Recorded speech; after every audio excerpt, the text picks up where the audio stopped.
Guys, let me tell you what happened to my friend Tunde. You won't believe it. So a few months ago, I went to visit Tunde. You remember Tunde now?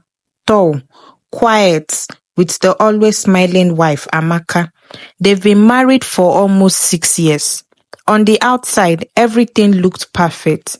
Cute couple, 2 kids, vacation pictures always loading on Instagram. But that day, when I visited, he sat down with this tired look in his eyes and said, "Guy, I need to tell you something crazy."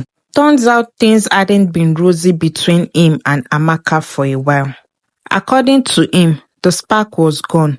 They barely talked unless it was about the kids or Bill. No more late night gists, no flirty texts, no excitement. It was like they were roommates with shared responsibilities. Now, instead of going to therapy or taking a vacation to rekindle things like normal people do, they did something weird. They bumped into another couple, Desmond and Tolu, at a house party. Fine couple, a little too friendly if you ask me. They got talking. One thing led to another, and Desmond casually brought up the idea of open marriages. At first, Tunde thought it was a joke, but later that night, Amaka brought it up again. She said, "Maybe trying something new will help us appreciate what we have. You know how it goes. Everyone trying to sound progressive and emotionally mature." Tunde didn't love the idea, but he also didn't want to be boring, controlling husband. So they agreed. They set rules. No emotional attachment. Always use protection. Be honest about where you're going and always come home. It sounded organized in theory. The first weeks, Tunde felt a weird mix of excitement and confusion. Amaka was suddenly glowing again. She had that pep in her step, as he put it. She was texting more, laughing at her phone, dressing up even for casual outings. Tunde tried to act unbothered. He went on a few dates too, but it wasn't the same. Most of the women they were just not it. There was no connection, just awkward conversations and meaningless encounters. Then came the twist. One Saturday night, Tunde came home early from a field date and noticed Amaka's car wasn't in the driveway.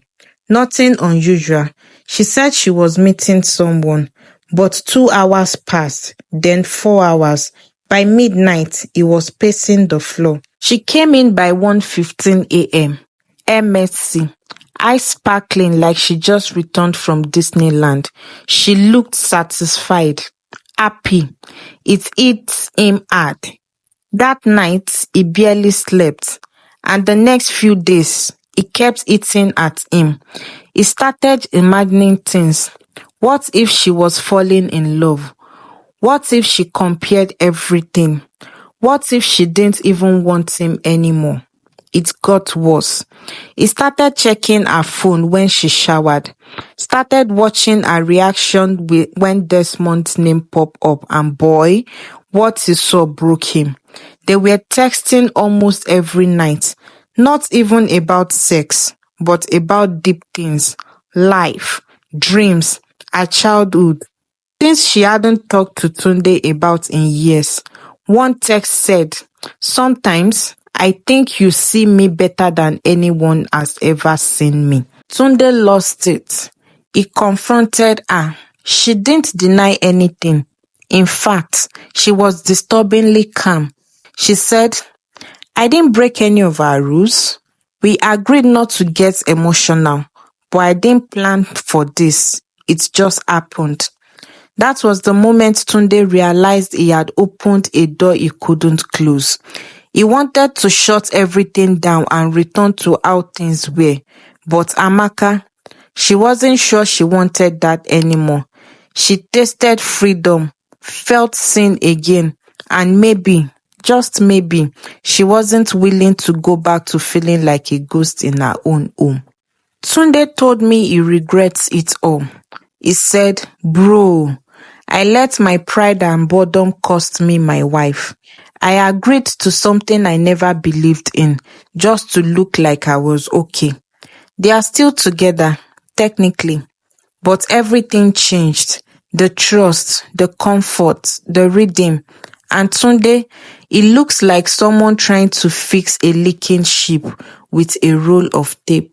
Bro, let me not lie to you. Tunde really tried.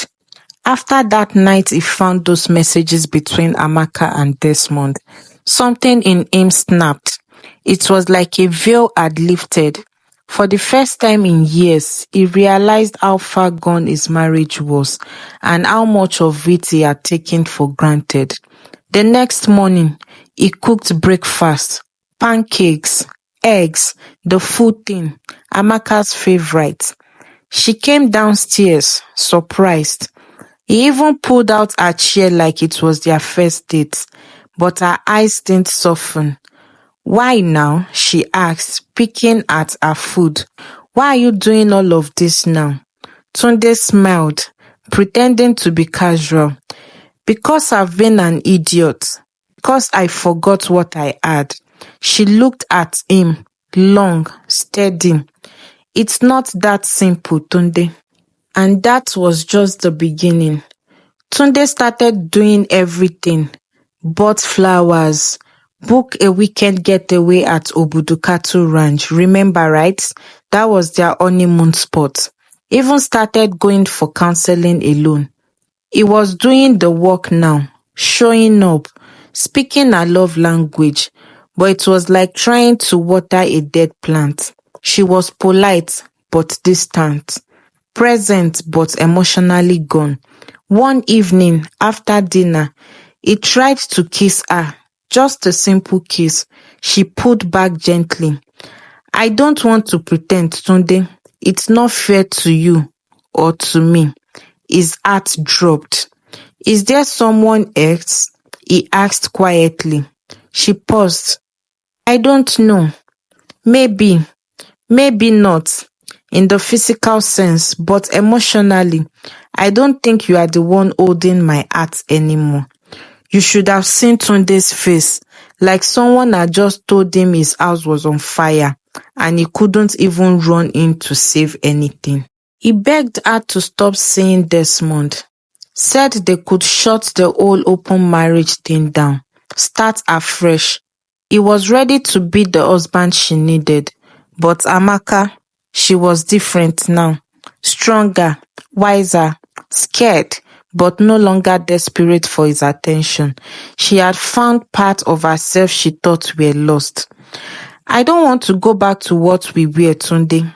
I was dying in that marriage and you didn't notice.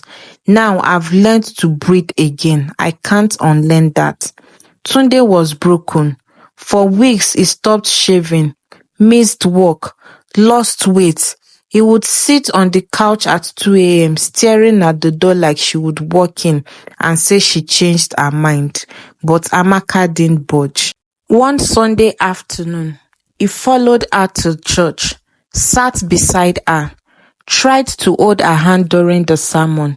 She let him, but her fingers stayed limp. During altar call, he cried.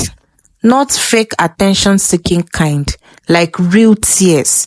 The kind a man sheds when he knows he's losing the only thing that ever truly mattered. After service, she pulled him aside. You are not a bad man, Tunde, but you let our love die slowly. You stopped fighting for me a long time ago, and now that someone else sees me, it's hard to unseen that kind of light. That was when he finally got it. It wasn't about Desmond. It wasn't even about the open marriage. It was about years of neglect, silence, invisible wound. The way you can be married to someone and still feel like strangers in your own home. Now they live in the same house, but everything changed. Separate rooms, polite conversations. The kids think mommy and daddy are just busy. But the truth is, Amaka left the marriage a long time ago. Her body stayed, but her heart moved on. Tunde is still trying, but some damage, once done, can't be undone. So a few months passed. Tunde was still in the same house with Amaka, playing the role of the co-parent, the polite roommate, the man quietly carrying a broken heart. He had stopped begging, stopped sending flowers. Instead, he focused on healing. He went back to church regularly, started running in the mornings, and even joined a men's group at church. Slowly, he was becoming a better version of himself, not for Amaka anymore, but for his own sanity. Then out of nowhere, Amaka started acting strange. She was quieter, distracted, and one night, Tunde caught her crying in the kitchen. Not those gentle sniffles, I mean, full on, heart-wrenching sobs, the kind that shake your body. He didn't say anything, just stood in the doorway. She looked up, mascara streaking her cheeks. "He used me," she whispered. "Desmond." Turns out why she thought they were building something real. Desmond had been building with two other women as well. One of them married. The other, a friend of Tolu's, his actual wife.